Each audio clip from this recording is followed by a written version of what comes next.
നമസ്കാരം. ചൊവ്വാദോഷം എങ്ങനെ പരിഹരിക്കാം എന്നുള്ളതാണ് നമ്മളിപ്പോൾ ഇവിടെ ചർച്ച ചെയ്യുന്ന ഒരു കാര്യം. അനേക കാലമായി മനുഷ്യന്റെ ദൈനംദിന ജീവിതത്തിൽ ഏറ്റവും സ്വാധീനം ചെലുത്തുന്ന ഒരു ജ്യോതിഷ വിഷയമാണ് ചൊവ്വാദോഷം.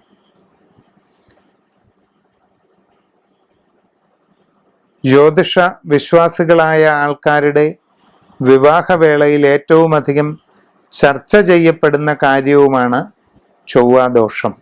എന്നാൽ ഈ വിഷയത്തെ വിലയിരുത്തുകയും കൈകാര്യം ചെയ്യുകയും ചെയ്യുന്നതിൽ ജ്യോതിഷം കൈകാര്യം ചെയ്യുന്നവർക്കും അതോടൊപ്പം വിവാഹം ആലോചിക്കുന്ന രക്ഷിതാക്കൾക്കും എല്ലാം പലപ്പോഴും വളരെയധികം വീഴ്ച സംഭവിച്ച് കാണുന്നുണ്ട്. ഉദാഹരണമായി, എന്നെ ഫോണിൽ വിളിക്കുന്ന പലരും ഞങ്ങളുടെ മകൾക്ക് അഥവാ മകന് ഒരു വിവാഹാലോചന വന്നിട്ടുണ്ട്. ആ ആളിൻ്റെ ജാതകത്തിൽ 3 പാപമുണ്ട്, അല്ലെങ്കിൽ 5 പാപമുണ്ട്. ഞങ്ങളുടെ കുട്ടിയുടെ ഗ്രഹനിലയുമായിട്ട് അത് ചേരുമോ? ഞങ്ങളുടെ കുട്ടിക്ക് എത്ര പാപമുണ്ട്? ഇങ്ങനെയൊക്കെ ചോദിക്കാറുണ്ട്. എന്താണ് ഈ ചോദിക്കുന്നതിൻ്റെയൊക്കെ അർത്ഥം? ചൊവ്വാദോഷവും പാപദോഷവുമായി ബന്ധപ്പെട്ട വിവാഹാലോചനകളെ കാണുകയും കണക്കിലെടുക്കുകയും ചെയ്യുന്ന രക്ഷിതാക്കൾ ശ്രദ്ധിച്ചു കേൾക്കണം. ഞങ്ങൾക്ക് വന്ന ഒരു വിവാഹാലോചനയിലെ കുട്ടിക്ക് 5 പാപമുണ്ട്, അല്ലെങ്കിൽ 3 പാപമുണ്ട്. അപ്പോൾ അത് ഞങ്ങളുടെ കുട്ടിയുടെ ഗ്രഹനിലയുമായി യോജിക്കുമോ എന്നാണ് ചോദിക്കുന്നത്. എന്താണ് ഈ 5 പാപം 3 പാപം? ഇങ്ങനെയൊക്കെ പറയാൻ കാരണം എന്താ? ഇതെന്താ കിലോ കണക്കിന് തൂക്കി വിൽക്കുന്ന പച്ചക്കറി പോലെയാണോ? അതല്ലെങ്കിൽ എണ്ണമെടുത്ത് വിൽപ്പന നടത്തുന്ന ഏതെങ്കിലും സാധനം പോലെയാണോ 5 പാപം? അപ്പൊ അതിനോട് യോജിക്കാൻ 5 പാപം തന്നെ വേണ്ടേ? 3 പാപം തന്നെ വേണ്ടേ? എന്തൊക്കെ അബദ്ധങ്ങളാണ് ഓരോരുത്തരും ചോദിച്ചു വിടുന്നത്. അപ്പോ നമ്മുടെ ലോകത്തിലുള്ള എല്ലാ ശാസ്ത്രശാഖകളും കാലാനുസൃതമായി അപ്ഡേറ്റ് ചെയ്യപ്പെടുന്നുണ്ട്. കാലത്തിനനുസരിച്ച് അതിനെ പൂർണ്ണത വരുത്തിയാണ് എല്ലാ ശാസ്ത്രശാഖകളും മുമ്പോട്ട് പോകുന്നത്. അങ്ങനെയാണെങ്കിൽ ഈ ജ്യോതിഷത്തിലും ജ്യോതിഷവുമായി ബന്ധപ്പെട്ടുള്ള ദൈനംദിന ജീവിത വിഷയങ്ങളിലും ഇത് വളരെ അത്യാവശ്യമല്ലേ എന്നാണ് ഞാൻ ചോദിക്കുന്നത്. അതെ എന്ന് നിസ്സംശയം പറയാം.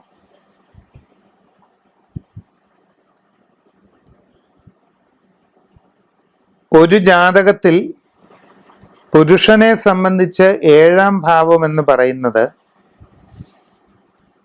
ആ ആളിൻ്റെ ജീവിത പങ്കാളിയുടെ ഭാഗധേയം, അതെങ്ങനെയുള്ളതാണ്, എന്ത് സ്വഭാവമാണ്, അത് എപ്രകാരമുള്ള ലൈഫ് ആയിരിക്കും, ഇങ്ങനെ ജീവിത പങ്കാളിയുടെ ഭാഗധേയം നിശ്ചയിക്കുന്ന സ്ഥാനമാണ് 7ാം ഇടം. പുരുഷ ജാതകത്തിലെ 8ാം ഇടം എന്ന് പറയുന്നത് സ്വന്തം ആരോഗ്യവും ആയുസ്സും ഒക്കെ തീരുമാനിക്കുന്ന ഒരു സ്ഥാനമാണ്.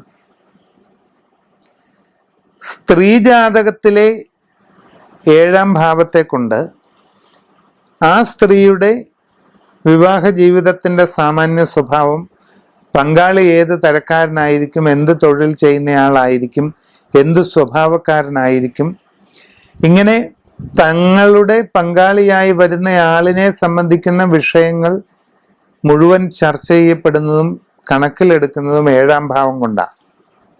ഇനി സ്ത്രീ ജാതകത്തിലെ 8ാം കൊണ്ട് വിവാഹം ചെയ്തു വരുന്ന പങ്കാളിയുടെ ആയുസ്സും ആരോഗ്യവും ഈ സ്ത്രീയുടെ ദാമ്പത്യ ജീവിതത്തിൻ്റെ ദീർഘഭാവവും ചിന്തിക്കുന്നുണ്ട്. ഇത് സാമാന്യമായ ഒരു കാര്യമാണ്. ഇനി ചൊവ്വ, ശനി, രാഹു, കേതു ഈ 4 ഗ്രഹങ്ങൾ ജന്മരാശിയിലോ 7-ാം ഭാവത്തിലോ 8-ാം ഭാവത്തിലോ ഒക്കെ നിലകൊള്ളുമ്പോൾ ആ വ്യക്തിയുടെ ജീവിതത്തിൽ ചില പ്രത്യേകതകൾ അനുഭവപ്പെടുന്നു. ചൊവ്വ, ശനി, രാഹു, കേതു ഇതാണ് പ്രധാനമായിട്ട്. ഈ 4 ഗ്രഹങ്ങൾ ജാതകത്തിൽ ചില പ്രത്യേക സ്ഥാനങ്ങളിൽ വന്നു കഴിയുമ്പോൾ അവരുടെ ക്യാരക്ടർ, അവരുടെ സ്വഭാവത്തിൽ ചില പ്രത്യേകതകൾ കാണുകയാണ്. അവരുടെ പെരുമാറ്റത്തിൽ ചില പ്രത്യേകതകൾ കാണുകയാണ്. ചില കാര്യങ്ങളിൽ അവർ വളരെ തീക്ഷ്ണ സ്വഭാവം പ്രകടിപ്പിക്കുന്നു. ചില കാര്യങ്ങളിൽ അവർ മറ്റുള്ളവരോട് വളരെ തീവ്രമായി പ്രതികരിക്കുന്നു.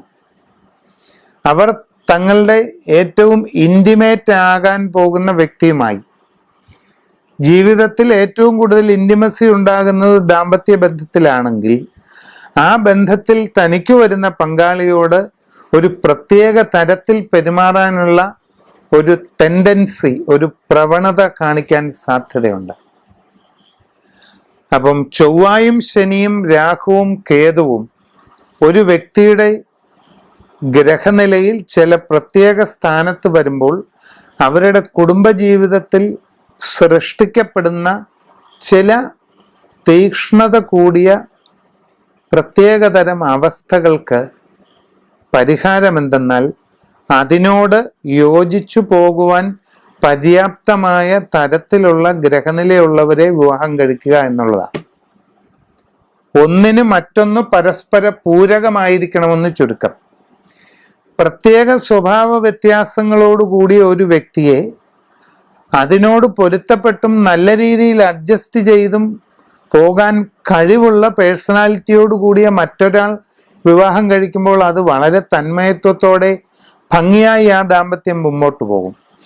അത് മാത്രമാണ് പാപദോഷ പരിഹാരം കണ്ടെത്തുന്നതിന് വേണ്ടി ജാതകത്തിൽ പാപസാമ്യത എന്ന പൊരുത്തത്തിൻ്റെ പ്രാധാന്യം. ചില പ്രത്യേക സ്വഭാവങ്ങളോടുകൂടിയ ചില പ്രത്യേക അവസ്ഥകളോടുകൂടിയ വ്യക്തിയുടെ വിവാഹത്തിൽ അതിനെ ഉൾക്കൊണ്ടു പോകാൻ കഴിയുന്നവരെ കണ്ടെത്തുക, അതാണ് പാപസാമ്യത നോക്കുന്നതിൻ്റെ ഉദ്ദേശം. അപ്പോൾ 2 ഗ്രഹനിലകൾ പരസ്പരം വെച്ച് താരതമ്യം ചെയ്ത് പഠിക്കുക എന്നുള്ളതല്ലാതെ 2 പാപം 3 പാപം എന്ന് മുൻവിധിയോടുകൂടി പറയുന്നതിലൊന്നും കാര്യമായ അർത്ഥമൊന്നുമില്ല. ഇത്തരം ചിന്തകളോടുകൂടി വിവാഹ ആലോചനകളിൽ ഇടപെടുന്നത് കഴിവതും രക്ഷിതാക്കൾ അവസാനിപ്പിക്കുക. നിങ്ങൾക്ക് സമീപിക്കാൻ കഴിവുള്ള ഒരു ജ്യോത്സ്യന്റെ അടുത്ത് തമ്മിൽ ചേരുമോ എന്ന് മാത്രം ഗ്രഹനിലകൾ കൊണ്ടുപോയി നോക്കുക. കൂടുതൽ മുൻവിധി ഈ വിവാഹ വിഷയത്തിൽ പാടില്ല. ചൊവ്വാദോഷം എന്ന് പറയുന്നത് അപരിഹാര്യമായ ഒരു വലിയ വിഷയവുമല്ല. ഈ വക കാര്യങ്ങൾ ശരിയായി മനസ്സിലാക്കിക്കൊണ്ട് നിങ്ങൾ വിവാഹ ആലോചനയെ സമീപിച്ചാൽ ഭംഗിയായി എല്ലാ കാര്യങ്ങളും നടക്കും. ചുരുക്കം.